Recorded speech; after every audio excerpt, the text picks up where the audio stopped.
Assalamualaikum warahmatullahi wabarakatuh. Di video ini saya akan membagikan hasil rekap upload field notes teman-teman di Instagram selama minggu kedua.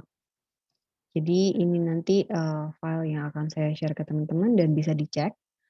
Lalu jika ada pertanyaan tentang, masukan saya di tabel yang saya highlight kuning, bisa langsung japri ke saya dan kita diskusi lebih lanjut. Mmm, Sebagai gambaran saja, sama seperti minggu lalu, jadi ada yang di kotak di-highlight kuning ini berisi pertanyaan dari saya dan masukan, yang di sebelah kiri 1, 2, 3, 4 sebenarnya mungkin teman-teman upload-nya nggak tepat di tanggal 5 atau tanggal 6 nggak masalah, ini hanya merepresentasikan jenis kegiatannya. Jadi sebelah sini kegiatan 1, kegiatan 2, kegiatan 3, kegiatan 4. Dan kalau ada yang merah berarti saya belum menemukan kegiatan itu yang di-upload dari teman-teman. Ini, rekap saya tadi malam berapa, jam 11 sampai jam 12 malam. Kalau teman-teman mengupload-nya setelah itu, misalkan tadi pagi, jadi mungkin belum belum saya lihat. Tapi tolong diperhatikan yang merah-merah ini khususnya, untuk siapa, Lukman. Minggu depan, tidak boleh direkap lagi ya, karena sudah 2 minggu ini, eee, ternyata keteteran. Jadi saya rasa, mulai minggu depan harus di-upload setiap hari. Oke Lukman, lalu juga untuk Hanafi, sepertinya juga keteteran, sama Feni juga saya belum melihat, beberapa kegiatan di minggu kedua, hanya 1 kegiatan saja. Lalu, ada yang sudah oke saya rasa, tapi tetap ada masukan yang saya sampaikan di akhir. Misalnya ini untuk Ahmad, nah di komen di Instagram juga saya sebutkan pembentukan jalan itu ada apa dengan jalannya, ya kan.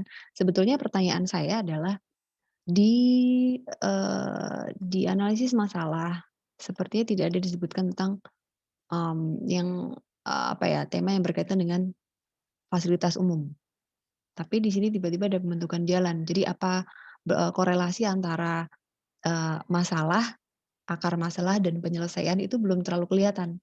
Jadi akar masalahnya, jalan yang banyak yang rusak itu nggak terlihat di yang awal-awal. Saran saya misalkan memang itu dirasa krusial dan, Ahmad, adalah salah satu pembawa pembawa perubahan itu, maksudnya yang mengajak masyarakatnya untuk, "Ayo kita gotong royong Bapak Ibu untuk memperbaiki jalan," itu silakan ditampilkan juga. Jadi, tidak tiba-tiba, "Loh kok ada ini?" Padahal sebelumnya, isu yang dibawa adalah pendidikan dan kesehatan misalnya.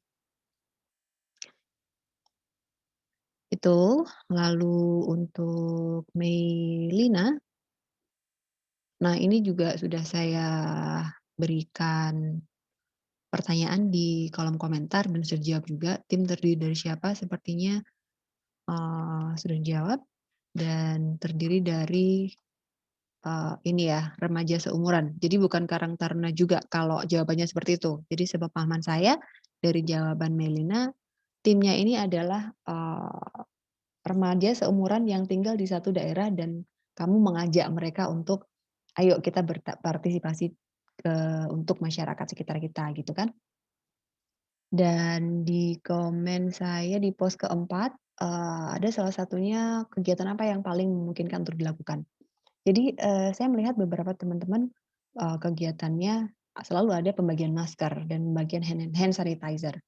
Sudah saya sampaikan di sebelumnya kalau, sebisa mungkin jangan sampai teman-teman yang mengeluarkan uang dan menyediakan fasilitas itu, tapi ajaklah yang lain untuk misalnya, "Ayo kita sama-sama membuat, hand sanitizer yang, dengan low budget, tapi kita bisa pakai bersama-sama," misalnya, dan itu disediakan di, entah di masjid atau di mana yang memerlukan bisa mengambil atau, eee sosialisasi bagaimana cara membuat supaya orang-orang bisa membuat sendiri di rumah tanpa harus membeli yang mahal-mahal, misalnya seperti itu. Ya boleh sih pembagian masker, tapi, saya harap kalau memang ada pembagian masker dan pembagian hand sanitizer disebutkan juga nanti di pelaporan akhir, itu dananya dari mana. Karena itu adalah juga sebuah pertanyaan besar, ini dana dari mana? Apakah dari kalian sendiri atau dari, teman-teman mengajak misalnya, apa ya, ibu-ibu PKK untuk, "Mari kita ini Bu, mengadakan pengadaan masker karena, di lingkungan sekitar kita masih banyak yang belum menggunakan masker, mungkin karena tidak memiliki atau, tidak tahu bagaimana mendapatkannya atau bagaimana terserah." Jadi harapan saya itu dijabarkan juga.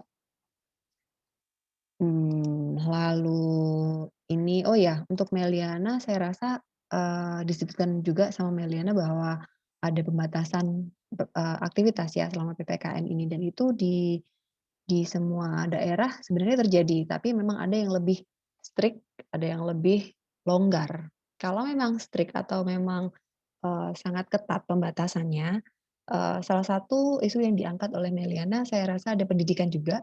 Di situ bisa kamu pakai untuk, apa ya, mensosialisasi bagaimana cara belajar yang efektif di rumah. Kamu bikin video untuk anak-anak atau video untuk games atau mengadakan seperti yang kamu sebutkan pendampingan belajar dengan member yang sedikit misalnya atau digilir, di apa ya, di-shift, di-setting bergantian, diatur jadwal gitu bisa juga. Melalui video juga bisa, kalau memang pembatasannya sangat diketatin, nggak boleh dilakukan. Untuk Ayu Dwi, ini disebutkan belum dijabarkan isu konkretnya. Jadi saya ngelihat kayaknya ada kegiatan, ada isu yang diangkat adalah keagamaan, terus apa dan apa. Jadi di situ belum kelihatan dari keagamaan itu apa masalahnya, gitu. Lalu dari isu ini, apa masalahnya. Nah, kemudian yang di kanannya, akarnya adalah penyebabnya. Misalnya isu yang diangkat adalah keagamaan. Jadi permasalahan yang ada sekarang adalah, tidak ada sholat berjamaah. Jadi, warga dan tidak ada TPA misalnya. Dulu ada TPA, sekarang tidak ada sama sekali. Lalu akar permasalahannya adalah adanya PPKM yang menyebabkan hal ini tidak mungkin dilakukan atau akar permasalahannya misalnya, apa, karena masyarakat atau anak-anaknya mungkin selama TPA tidak menggunakan masker dengan baik, akhirnya ditiadakan sama sekali. Nah, dari situ nanti bisa ditentukan apa langkah yang bisa dilakukan. Kalau misalnya, akar masalahnya adalah karena anak-anak nggak melakukan prokes dengan baik, berarti yang bisa dilakukan adalah kita mensosialisasikan supaya anak-anak bisa lebih disiplin lagi melakukan, prokes dan bisa dilakukan TPA, walaupun mungkin anggotanya sedikit demi sedikit. Satu hari berapa orang, hari berikutnya berapa orang, begitu. Nah, saran juga yang di akhir adalah ambil satu kegiatan saja dari masing-masing tema, atau ambil 2 tema saja dan diambil, 2 kegiatan untuk diimplementasikan di tema tersebut.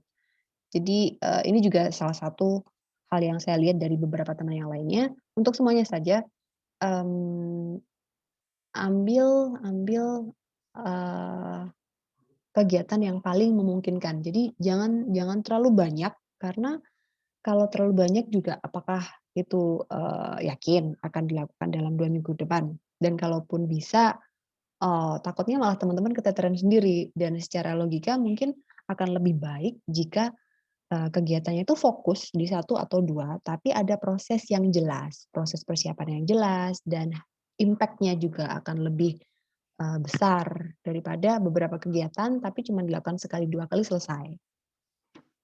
Itu sih harapannya. Oke,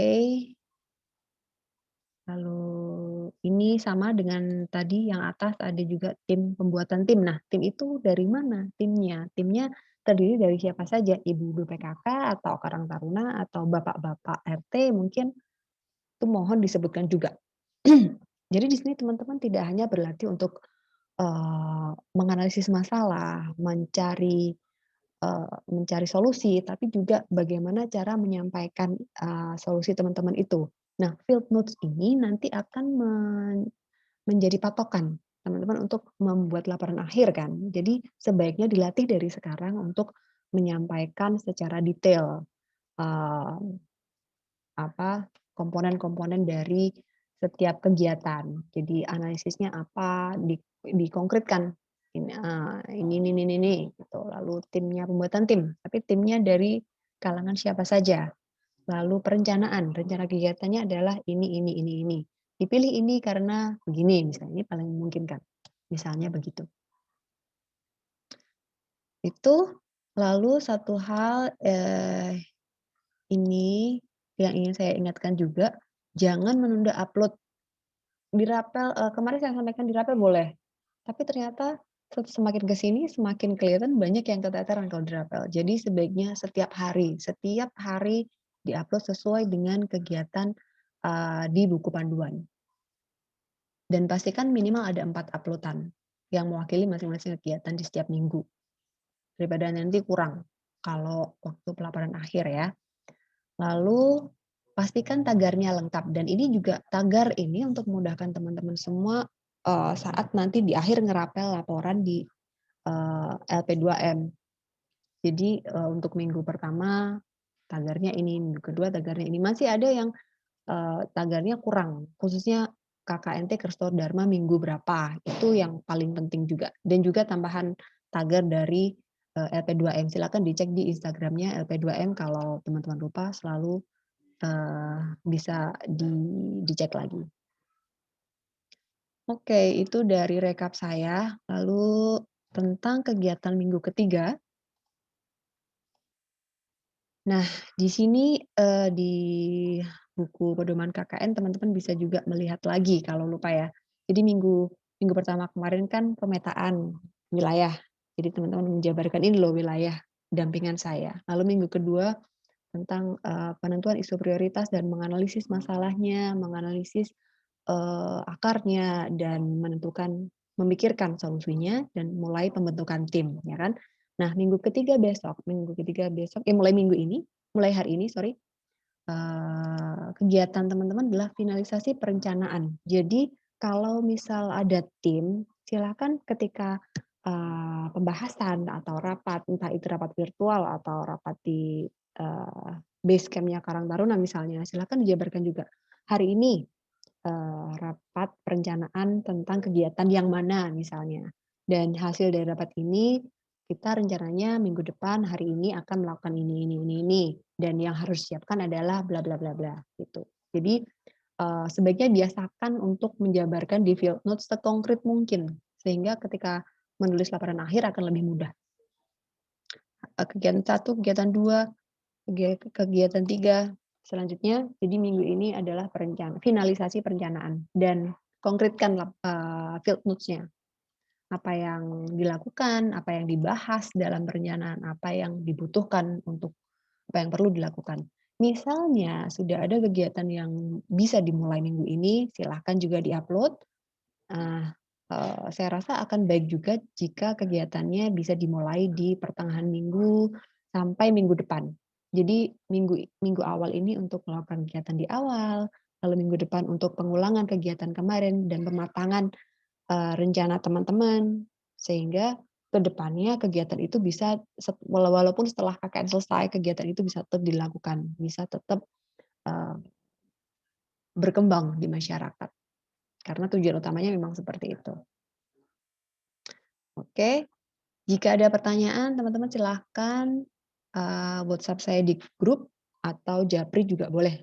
Saya usahakan akan, eee, menjawab sebaik mungkin. Baik, terima kasih. Wassalamualaikum warahmatullahi wabarakatuh.